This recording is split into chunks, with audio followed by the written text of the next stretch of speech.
Hi and welcome to Heating the Horse Part 3, and here is where we talk about how you actually manage your horse in the heat and the most effective ways to cool it down after you've worked your horse in the heat.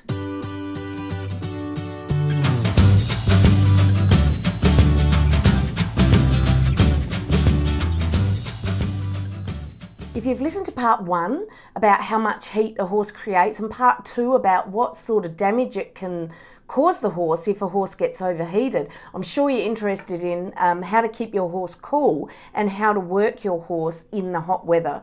First, let me just say there's a bit of a checklist that you need to look at, and number 1 is your horse acclimatized to the heat? Are you in the middle of summer, so it's had some hot summer days? Are you living in a climate the horse has lived in for a while? So is the horse used to this heat? Is the horse already drinking and really well hydrated? Has your horse's diet been balanced with accurate electrolytes to make sure it doesn't have an electrolyte imbalance? And is your horse currently healthy with a normal temperature? If you can't tick all of those boxes, I really suggest that in the hot weather, you just leave your horse on its own in a paddock to keep itself cool. The next thing to think about is transporting. Are you going to put your horse in a float to take it to an event to ride in the hot weather?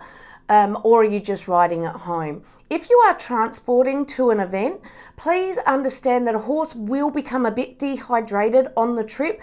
So make sure you arrive in time so that you can rehydrate your horse and it's back to a great hydration level before you try to ride and compete. Remember, horses use evaporation most of all to lose their heat. So if we're talking about a humid day, evaporation processes are inhibited. So, and certainly in a float where there's no airflow. So be really aware of that. And if you're transporting your horse home, please make sure their temperature is at least back down to normal before putting them back in the float to transport home. Unless you're super well ventilated, there's going to be a constant flow of air, or of course it's air conditioned. If you frequently ride your horse in the heat, clipping is often a way to help keep their body temperature a bit lower than normal. Getting rid of that excess hair can help. If you can, try to avoid using boots as well.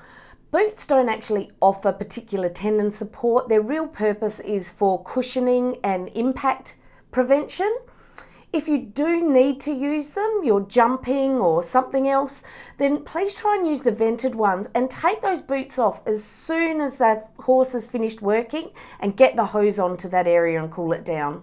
One of the other important things is that your horse is used to this. So part of the acclimatization process is not only just sitting in the paddock on a hot day, but you also need to train your horse in the warm weather as well. If it's not used to this, then taking it out and competing on a hot day will simply inhibit performance dramatically. Okay, so you've trained your horse, you've made sure the diet is well balanced with balanced electrolytes, you've managed the floating experience and you've gotten to your competition, and the horse is drunk and it's rehydrated. Fantastic.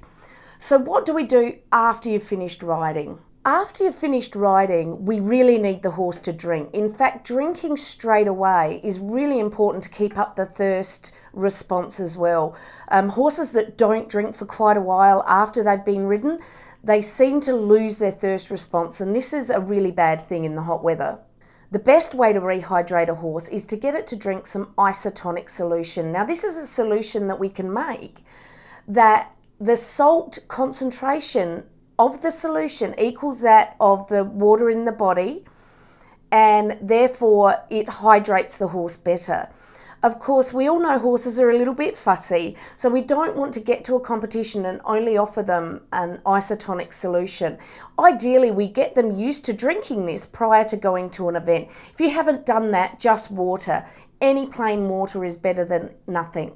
To make your own simple isotonic solution, you can use 45 grams of normal table salt, 45 grams of light salt, put that together in a 10-litre bucket of water, mix it up, and get your horse to drink that. You may need to add some apple juice or something to make it a little bit more palatable, but this is why ideally you get them used to drinking that while they're at home so that they will drink it when they're out. As I said, and I will repeat, if they won't drink an isotonic solution, then water. Any water is fine. Just get them drinking and rehydrate your horse as soon as possible. In fact, hydration is so important that if at all possible, keep your horse drinking throughout the competition. For example, if you're in an event, don't withhold water at any stage. Let the horse drink whenever they'd like to. Using either water or the isotonic solution, we're really trying to replace the water here. The electrolytes will be replaced over the next few days in, again, your balanced feed. A simple electrolyte that you can make yourself to add to your feed at home can consist of just 1 part of normal table salt, 2 parts light salt, and if you put that in their feed at about 30 grams a day, this will help replace the electrolytes they've lost via sweating. If you're buying commercial electrolytes, please make sure that you're getting the right electrolyte. I'll do another video on electrolytes later, but as long as the electrolyte is a sweat replacement electrolyte, this should work well for your horse. Be careful if you're buying commercial electrolytes that you're buying the right type. There are different types that are required, for example, for race horses compared to endurance sport. What most of us need is simply an electrolyte that does a sweat replacement. So make sure that it's based on replacing sweat and you should be fine. Okay, now you've finished, you've gotten off your horse. The first thing you need to do is get rid of all the horse's gear and start cooling your horse. Take their temperature as well. It's really worth knowing what their temperature is to check whether on the verge of any heat stress or whether they just need some normal cooling. There are a lot of methods around that you can read about or watch about on the web.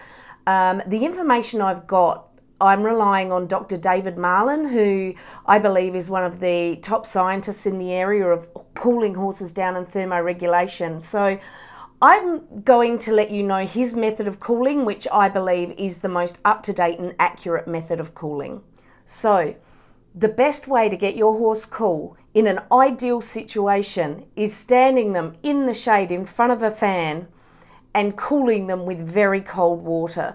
Of course, we don't all have these facilities, but having a think about that and getting them under a tree, trying to get them in the way of a breeze will all help cool your horse down quicker.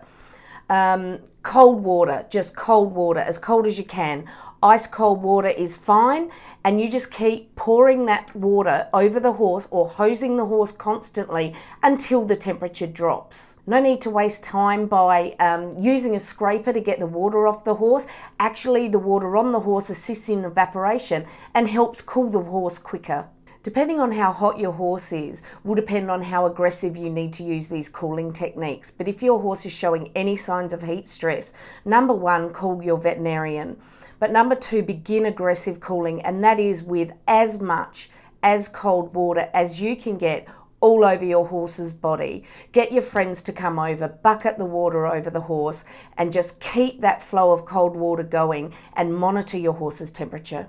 If you're monitoring your horse's temperature, please note it's very normal for that core temperature to continue to rise to 5 to 10 minutes after the exercise is finished. It should then, though, start to reduce with your cooling.